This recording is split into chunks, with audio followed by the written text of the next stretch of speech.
Red Bull Hardline, bringing you the hottest bikes from the fastest riders, including that man, the winner, Ronan Dunne.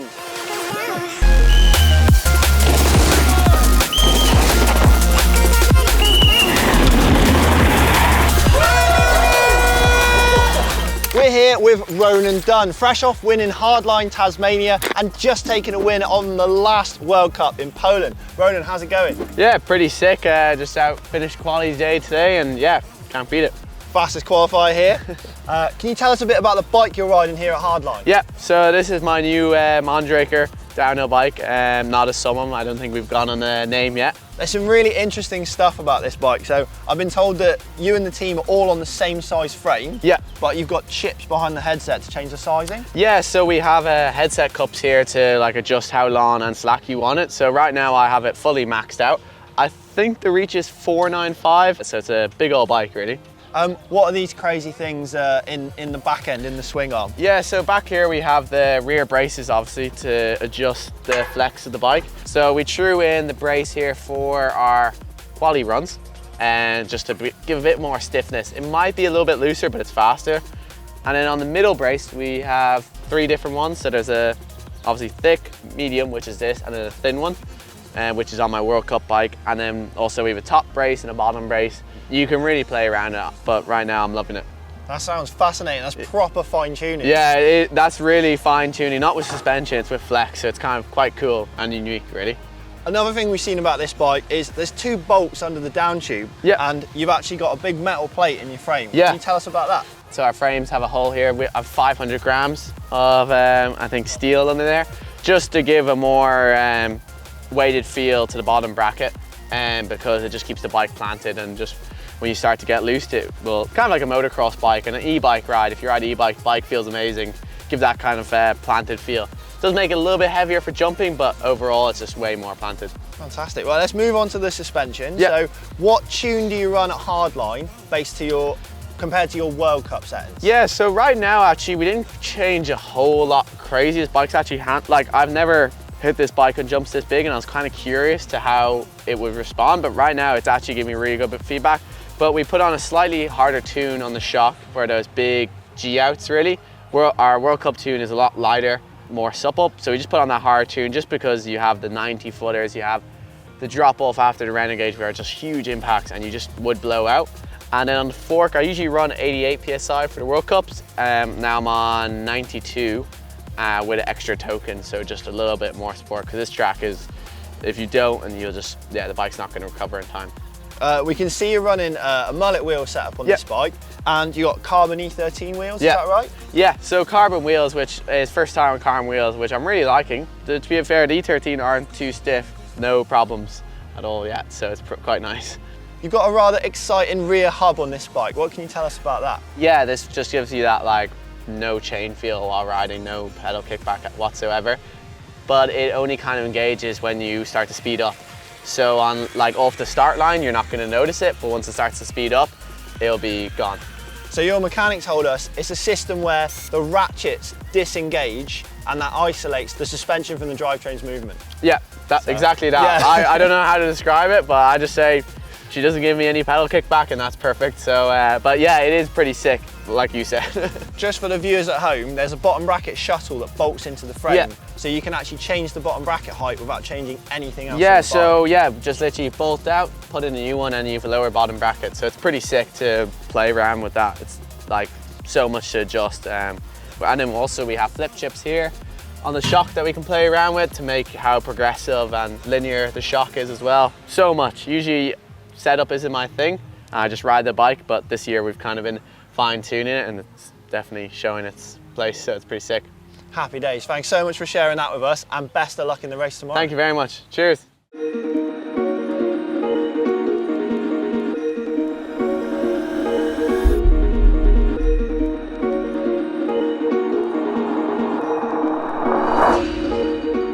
We're here with Tahneé Seagrave, who's going to talk us through her Canyon Sender. Tahneé, you've had a heck of a week looking at your social media. How's it been up there? Yeah, it's been amazing actually. We've managed to tick off a few more features of the course, so there's not actually that much left before there's a full top to bottom. Tell us about the bike you're using to tackle this course here. Yeah, so I'm using the Canyon Sender in a size medium, mullet, and a lot stiffer suspension than usual. Can you tell us how much stiffer? Well, I've gone up, I think, 2 or 3 spring rates in the rear, and then I've gone up like 15 psi in the fork, and a lot of compression as well. That's a big change. Yeah, massive changes. So how does it feel on the technical stuff? Because presumably you've made those changes to deal with the jumps and drops. It's horrible on the tech stuff. It's like almost unrideable, but there's just so many big features here and heavy landings that I want to make sure I'm safe and I've got the speed to hit them and land properly. Wow, fair play. Okay, and what about tyre pressures? Do you know what you're running here? I'm not actually sure. I think they're just normal. Like I usually run 23 in the back and 21 in the front, so. And no problems with pinch flats or anything like that? I haven't personally, no, so. That's good. Yeah, I don't think I'm riding fast enough. I find that hard to believe. Okay, and do you run inserts inside the tyres? No. So just No as they inserts, are. yeah. And what tyres are you running? Strawberry Magic Marys, they're my go-to trusted tyre for like all-round stuff, and especially here because like the weather changes all the time and it's like sometimes super wet and you drag all that mud onto the rocks and then you've got so much slate. It's just the perfect all-rounder. So. Geometry-wise, are you doing anything different on this bike compared to your World Cup bike? Yeah, well the World Cup bike is a prototype, so obviously went back to the old frame for something like this, and then I'll be back on my prototype for the World Cup season. Is there anything else you've changed on the setup compared to your World Cup bike? No, I think that's it really. Just the suspension is a huge difference. It's, like I said, stiffer and it is slower as well. So just in case I get a big, hefty case, it's not going to ping me over and stuff. So yeah, that's happened before. And yeah, that's it. Literally everything else is the same. Fair play, thank you.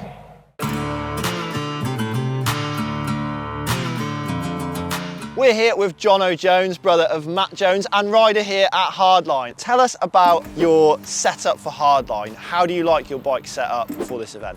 I think I've done this 4 or 5 times now with mixed success. A few injuries, a few cancellations, and I've always, as everyone says, had a harder setup. Big jumps, big impacts, set your bike up for those. This year, I've been riding the downhill bike a lot more than previous years. I've been really happy with my setup, and I came here hoping I could get away with that same setup. But the bike seems to be dealing with it, and I think I'm happy. Now, your bike's being washed, that's why it's not here with us. But can you tell us about the custom wrap and your custom kit this weekend? I can. I think I'll start with the bike because it's the first custom painted bike I've ever had. It's not even a wrap, that is hand painted, and it took weeks to come up with the design. I wanted something personal. I came up with a few sort of patterns that I liked. It was actually Ollie Wilkins. I was chatting to him in Fort William just a few weeks ago, and he said, what about mind the gap? You know, with all the big gaps here, and then we came up with the tube idea. It is a tube map of London, but each line has its own meaning. Each line has a different sort of explanation behind it, and the stops on that are relevant to that line. I'm really over the moon with it. So thanks to G-Technique, Propain for coming together to sort it out, and Cherry Customs for hand painting that, stenciling all those little letters, putting all the crossing over. Well, it looks fantastic, and you look fantastic on it as well. What are you wearing today? So, custom bike, but also custom kit. Matt and I wanted to do custom kits for Hardline, didn't know what to do, and for some reason just thought of baseball. They're like, wear uniforms, it's kind of like kit-esque. So that's what we went for with the pinstripes, flames, why not? Got my sponsors on there. Big number on the back. Number 12 was the number I got at World Champs when I was a junior, and I'll obviously never do World Champs again because I'm not fast enough, so I'll hang on to that number, love it to bits. Matt went for the number 13, unlucky for some, but we were born on the 13th of August, so a good number for him. And it's cool to be matching. Jono, thanks for taking the time to speak to us, and hope you knock it out of the park this weekend. Thank you, Will. We're here with Josh Bryceland. Josh, last year we saw you on a Cannondale Jekyll running a mullet setup. You're on something a bit different this year. Can you tell us about your bike? I can only tell you so much. It is a Lab71 prototype downhill bike. The Jekyll's a fantastic bike, but I did feel I was really pushing the limits of it at this event. Just going on to an actual purpose designed downhill bike, it's really confidence inspiring this year. Yeah, loving it. So tell us a bit more about what this big bike is, I can see you got mounts there for a second shock, is it? Yeah, you can experiment with a lot of things on this bike. I can't go into too much detail, but there's a whole lot of adjustment for reach, chainstays. Yeah, your shock, your suspension curves, there's all different links and carriers, and it gets very technical. You were saying last year you were warming to bikes that were a bigger size, so what size is this one? Yeah, this is bigger than what I had last year. There's one size, but there's a lot of adjustment, so I've got it maxed out. There's a few turns where I feel like I need a fucking reverse siren and a 3-point turn, but it's amazing. It really is a monster truck. What fork and shock are you running on this bike, Josh? So I've got the Formula Mod coil on the back, and we've got a custom tune on the fork. I've been working closely with Formula. We've been doing a lot of testing. We've been doing like different shim stacks, valving, and we've come up with a completely custom tune. They have a CTS valve, which is like you can swap yourself. My favourite thing is to have loads of small bump sensitivity and then a really good ramp up. That'll be something that might be available soon as well, which is exciting. Oh, class. So last year you were running a mullet setup. Is this setup the same? This is full 29. I really enjoy mullet. And there is times when I definitely feel the back tyre being quite close to my bum on steep stuff. But the braking power you get with a 29 is one of the things I notice the most. Yeah, for slowing down on the steep or the fast. After a big drop up top and you land and miss things, you just jump on the brakes. You've got a 220 rotor up front. Yeah, it just anchors up really well. And I think that could be down to the geometry as well, but yeah, that's one of the big takeaways from full 29 that I get. Geometry-wise, you were saying off camera that it's got quite a low BB. Do you find that pedal strikes are a problem? No, I don't. I try not to pedal, you know me. You just got to be a bit more careful where you put your bike, especially here. There's a lot of like V-shaped sort of rocks you're threading the needle through and stuff like that, so you have to be a little bit more precise. But no, it's not something I find a problem with. Okay, and you said you're running shorter cranks on this bike. How long are your cranks? Yeah, 155. I've pretty much got them across the board now on all bikes. I think they just feel well better. You definitely lose a little bit of torque. You feel that when you're setting off in a harder gear. But obviously you can adjust your gearing to suit, but the 155's of the future. Have you got any other prototype parts on this bike you're not allowed to talk about? There's a few little bits and bobs going on from BergTech. All the two major contact points are yet to be released. A little bit bigger than traditional. It's like you've got more feel because you've got more contact area. What's your favourite part of the bike that you think is going to give you the edge this weekend? Probably my handlebar, 50mm rise, 5mm underneath the stem, and it's nice and high and ready to go. Fair play, right. Well, cool. Thanks for letting us share your bike. Top man, cheers, well. We're with Hardline veteran Brendan Fairclough. Bren, talk us through your Scott Gambler. Yeah, this is actually a pretty stock Scott Gambler, with the exception of me rushing around, and we wrapped this bike in this cool yellow colour and actually wrapped carbon seat stay as opposed to the aluminium seat stay. Pirelli T-Series on the back with the new MV M9. DMR cranks, pedals, death grips, all round again. Deity cockpit and seat. Up front again we've got the Pirelli Scorpion M series on the front. That's a 29 up front, 27 at the back, and obviously the new flashy gold grip X2 Fox 40s up front, and X2 coil, yeah, at the back, yeah. And there we have it really. It's a real quick run through of what we're going on.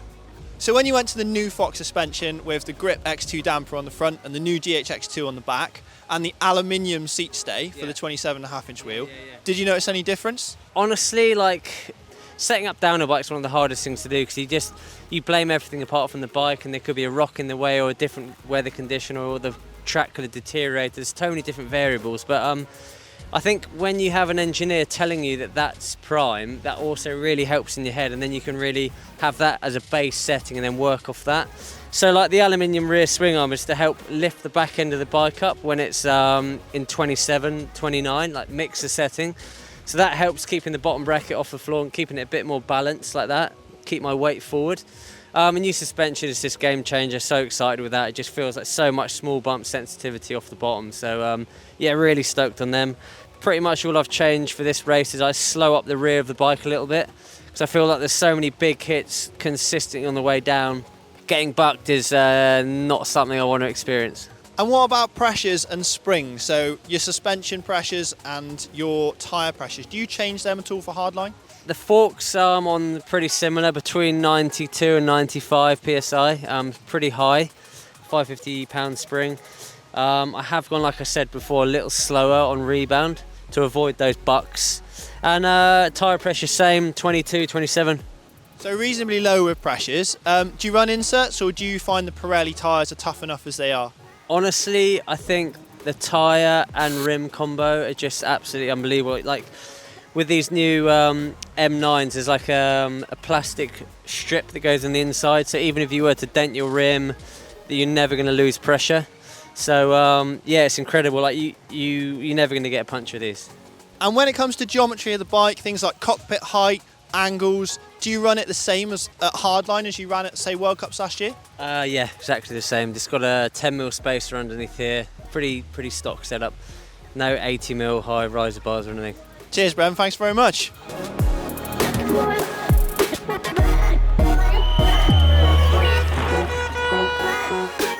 If you enjoyed this video, please do give it a like and subscribe for more. And let us know which bike is your favourite by leaving a comment below. And if you want to see other great hardline bikes like the bike Bernard Kerr was riding last year, click the link here.